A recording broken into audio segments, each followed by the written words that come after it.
Masa kecil saya tinggal di desa Purworejo Klampok. Sekitar tahun 1970-an, saya bersama teman-teman sering bermain di Kawedanan. Kawedanan ini tempat tinggal pejabat pemerintah desa yang bernama Wedana. Tempatnya berupa bangunan seperti pendopo, luas, terawat, dan di salah satu sudut ruang ada telepon atau pesawat telepon yang masih ontelan. Pesawat telepon ini di samping digunakan oleh Wedana untuk keperluan dinas, juga dimanfaatkan warga yang ingin menghubungi relasi atau sanak saudaranya yang saat itu kebetulan tinggal di luar kota. Di masa itu, telekomunikasi masih sangat terbatas. Sehingga untuk kebutuhan-kebutuhan yang penting mendesak, warga akan datang ke Kawedanan, menghubungi petugas telepon, minta disambungkan ke nomor yang dituju di luar kota.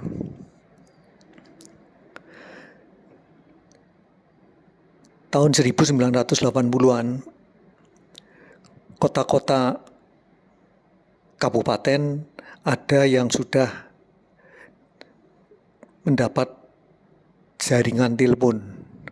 Namun saat itu pesawat telepon masih istilahnya semi otomatis.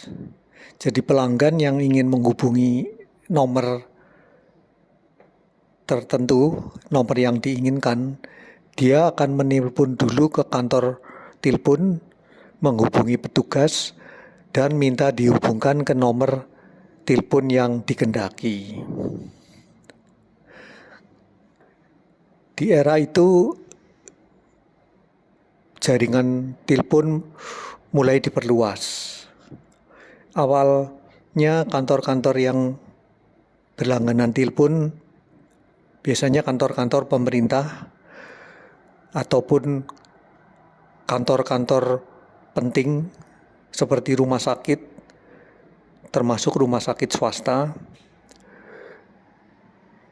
Dan dengan semakin berkembangnya jaringan telekomunikasi, mulai merambah ke area-area komersial, tempat-tempat perdagangan, kemudian masuk juga ke rumah penduduk yang ingin berlangganan.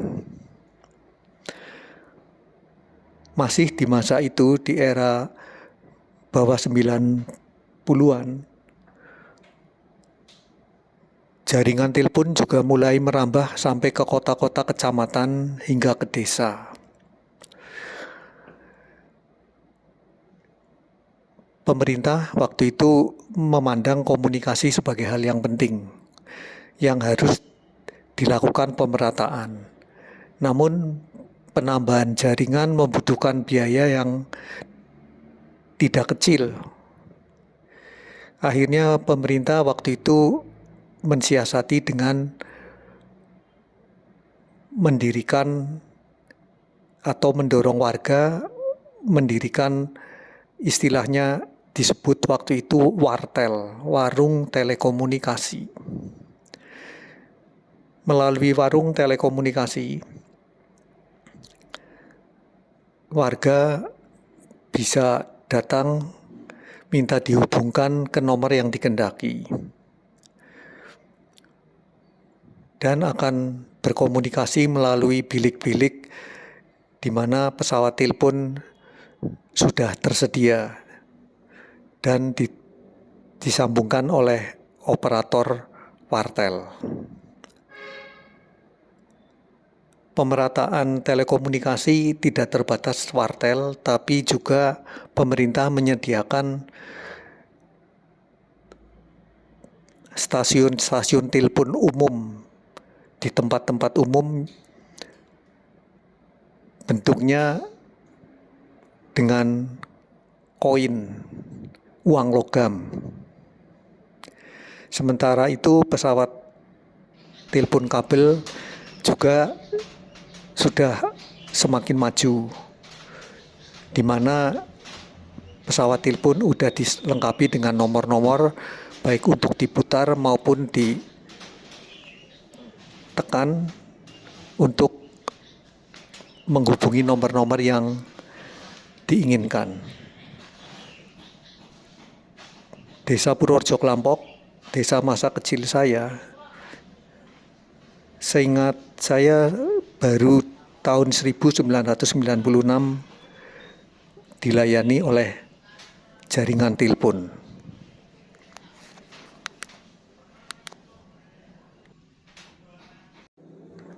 Juga masih di sekitar tahun 1980-an, di samping sarana telekomunikasi telepon kabel, juga dikenal sarana komunikasi lain yang disebut dengan nama pager. Pager sendiri awalnya dikenal di Jakarta. Pesawatnya umumnya merek Motorola.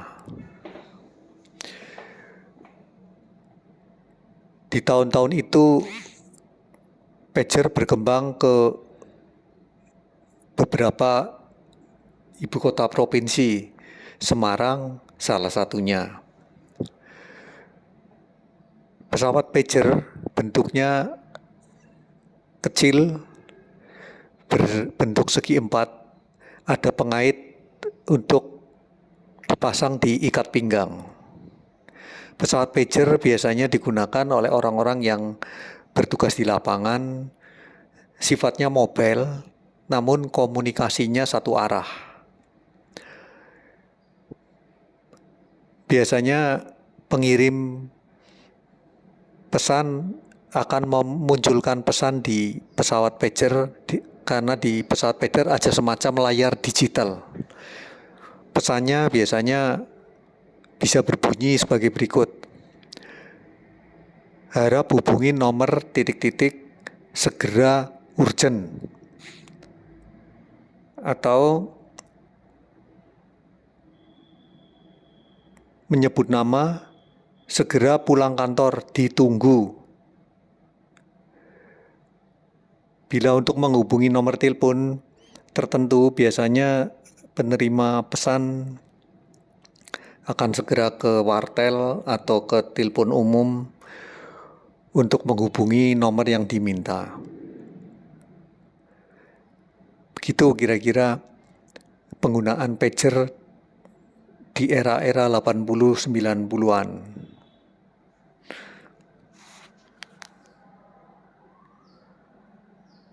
Di era 80-an, masyarakat kebanyakan masih lebih akrab dengan pesawat telepon kabel, yang saat itu sudah berkembang sebagai pesawat telepon otomatis. Pesawat telepon kabel, pesawatnya saat itu sudah dilengkapi dengan angka-angka, baik model diputar maupun model ditekan. Angka-angka ini digunakan untuk menghubungi nomor yang diinginkan. Untuk menghubungi nomor telepon yang dituju bisa langsung dengan memutar ataupun menekan angka-angka di pesawat telepon yang ada. Di masa sebelumnya, saat masih semi otomatis atau belum otomatis, untuk menghubungi nomor pon yang dituju masih harus minta ke operator telepon di kantor telepon. Pesawat telepon kabel di era 80-an yang termaju sudah memakai sebutan digital. Adapun fasilitasnya antara lain ada display digital yang menunjukkan nomor telepon yang dituju, juga menunjukkan tanggal, bulan, tahun. Ada fasilitas intercom, bisa untuk konferen, ada fasilitas speed dial, dan dilengkapi dengan memori. Pesawat telepon kabel tersebut boleh dikatakan sebagai pesawat telepon kabel termodern di masa itu. Pengguna banyakan dari perkantoran. Di era 80-an juga, sebenarnya mulai diperkenalkan sarana telekomunikasi yang kategori canggih, yang disebut dengan cellular phone. Bersifat mobil, portable, dan tidak tersambung dengan telepon kabel karena seluler phone memang tanpa kabel. Di awal tahun 1988, majalah Tempo 27 Februari 1988 memunculkan iklan dari Ericsson Cellular Mobile Phone. Iklannya tidak ada hubungan dengan produk, tapi hanya berisi tagline, menembus jarak, ruang, dan waktu. Disebutkan bahwa Ericsson sudah mulai dipakai di 22 negara dan Indonesia salah satunya.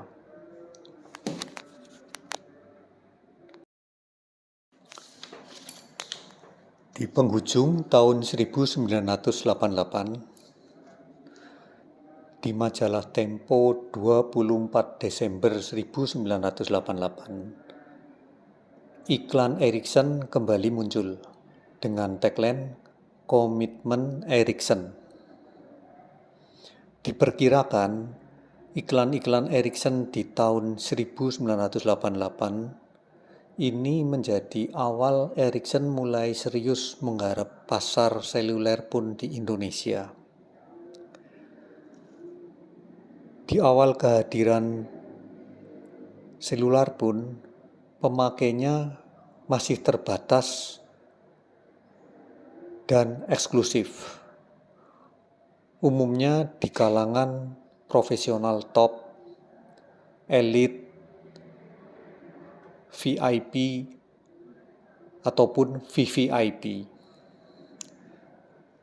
Tidak heran iklannya pun seluler munculnya pun di media-media terkemuka yang pembacanya dari kalangan tersebut, seperti antara lain Tempo. Di tahun 1996, di majalah Forum Keadilan mulai muncul iklan seluler pun dari merek Philips.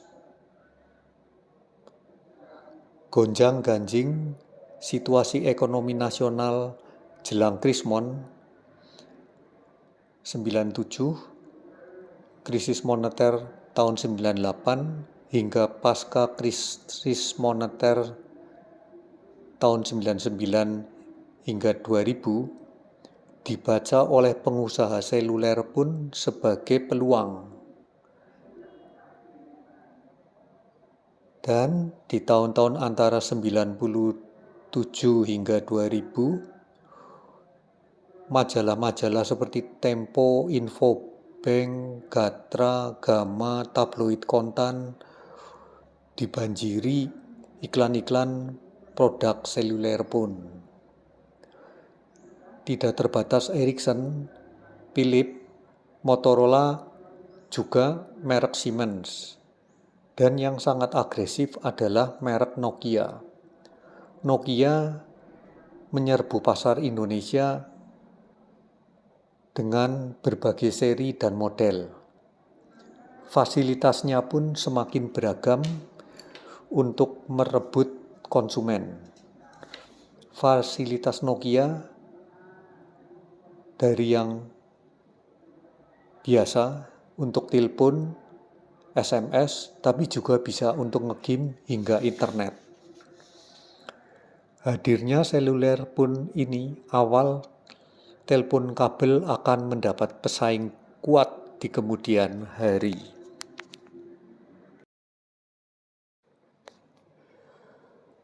Berikut iklan seluler pun di media-media terkemuka rentang waktu tahun 1988 hingga tahun 2000. Dimulai dengan merek Ericsson. Di majalah Tempo 27 Februari 88, Ericsson muncul dengan tagline menembus jarak, ruang, dan waktu. Di majalah Tempo 24 Desember 88, Ericsson kembali muncul di majalah Tempo dengan tagline Komitmen Ericsson.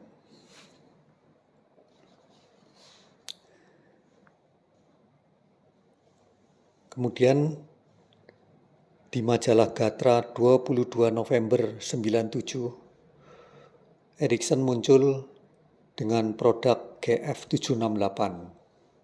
Tagline-nya dengan warna-warna mempesona.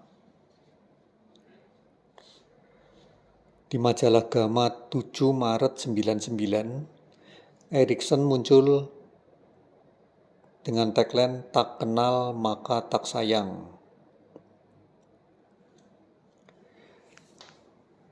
Di majalah Tempo 22 Maret 1999, Ericsson kembali muncul dengan produknya seri GF768C. Tagline-nya adalah 7 warna ceria untuk gaya aktifmu.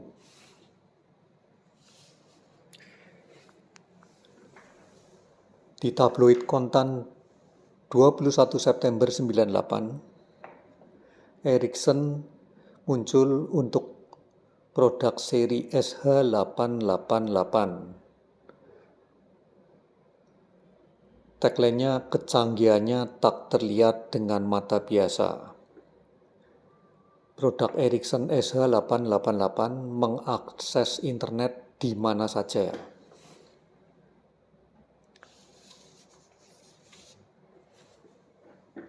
Di tabloid Kontan 27 September 99, Ericsson kembali muncul dengan tagline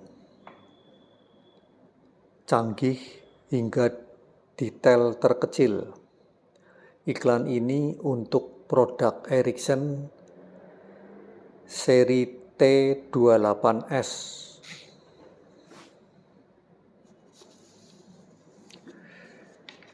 Kembali di majalah Kontan 4 Oktober 99, Ericsson kembali mengiklankan produk seri T28S dengan tagline slim, stylish, smart. Merek Philips. Philips pun mengiklankan di majalah Forum Keadilan Februari tahun 1996, yaitu untuk seri Fish yang paling tipis dari Philips. Kemudian merek Philips juga muncul di tabloid Kontan 6 Desember tahun 99. Ini untuk seri Xenium, di mana dirincikan fasilitasnya antara lain voice command, voice dial, voice memo, pilot key, vibration alert, waktu bicara, dan siaga yang lama. Merek Motorola muncul di tabloid Kontan iklan tanggal 4 Oktober 99. Ponsel Motorola L series pertama Indonesia yang bisa beroperasi di 3 frekuensi GSM.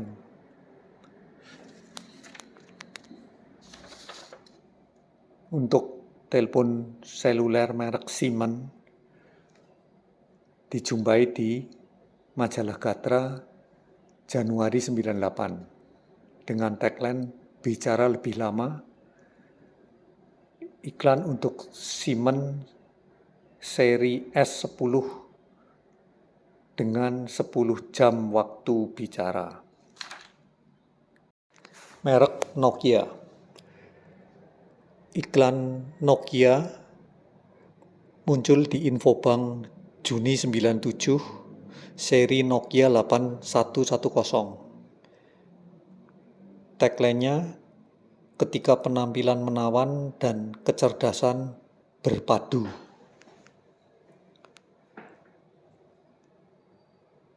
Di tabloid Kontan Juni 98,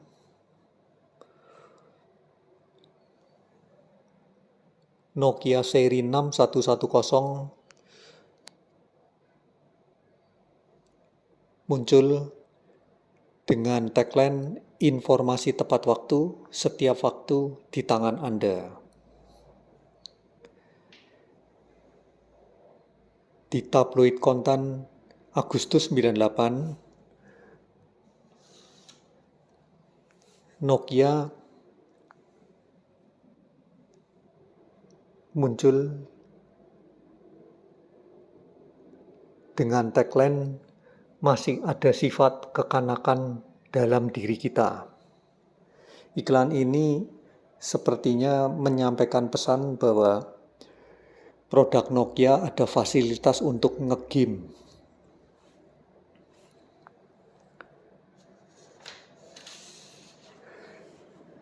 Di majalah Tempo November 98, Nokia kembali mengiklankan produk tapi dengan seri 8810. Tagline-nya, itulah sebabnya kami ciptakan Nokia 8810 baru, masterpiece dalam segala hal.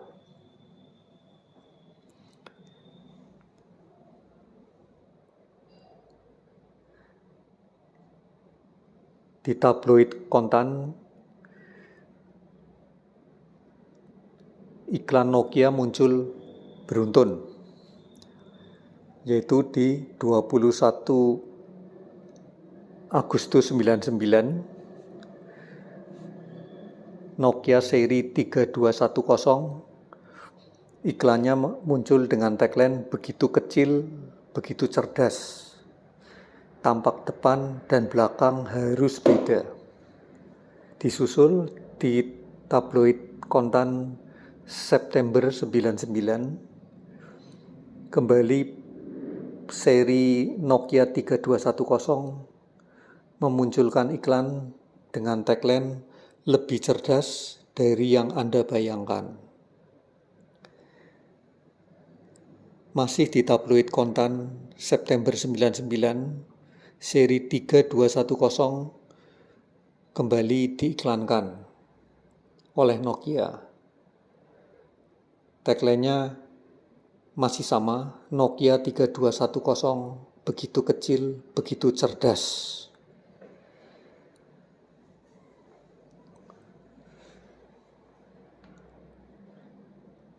Kemudian iklan Nokia muncul di majalah Gama Maret 99. Ini untuk Nokia seri 6110 dan Nokia 6150. Nokia 6150 dengan dual band asisten pribadi Anda di 2 jaringan GSM.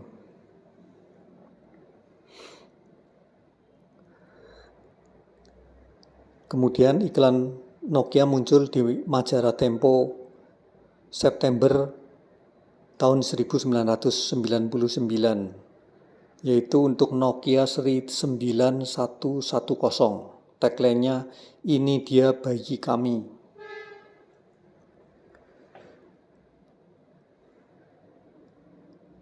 Di tabloid Kontan Agustus tahun 2000, Nokia kembali mengiklankan, tapi kali ini untuk seri 7110. Ponsel dengan akses WAP pertama di Indonesia. Akses WAP di sini dijelaskan pasar saham bergerak begitu dinamis, jari Anda pun tak boleh kalah cepat.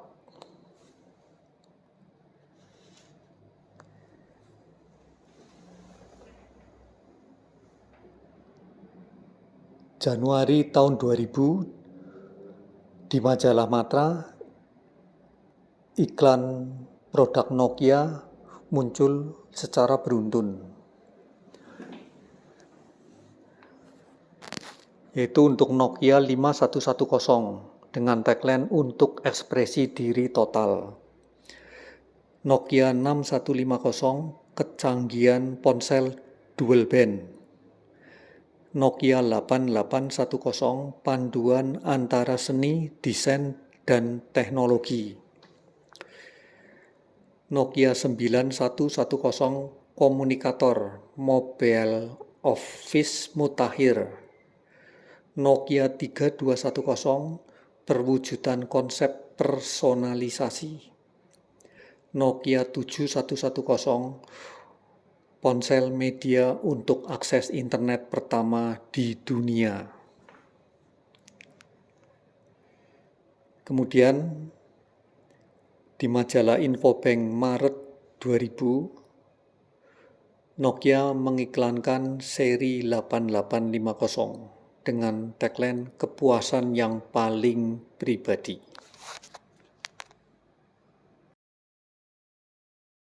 Ditemukannya pesawat telepon oleh Alexander Graham Bell, maka telepon telah mendekatkan jarak antar manusia. Namun, seiring laju dan berkembangnya teknologi, manusia menuntut lebih banyak lagi. Saat itu, telepon seluler tak hanya sebagai sarana berkomunikasi melalui suara, tapi juga melalui pesan pendek yang dikenal dengan Short Message Service atau SMS. Pengguna telepon seluler semakin banyak dan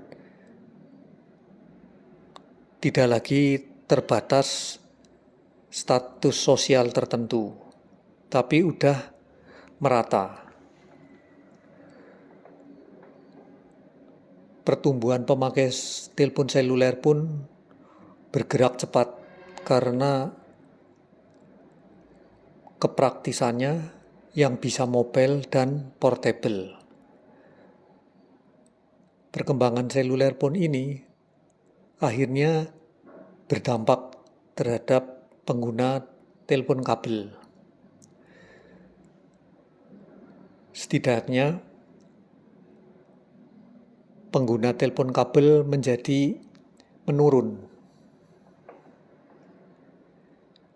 Namun ini semua bisa menjadi semacam kilas balik, khususnya bagi generasi yang mengalami masa-masa telepon ontel, telepon semi otomatis, telepon otomatis, hingga akhirnya masuk ke era seluler pun. Perkembangan yang menarik untuk dikenang dan layak menjadi nostalgia.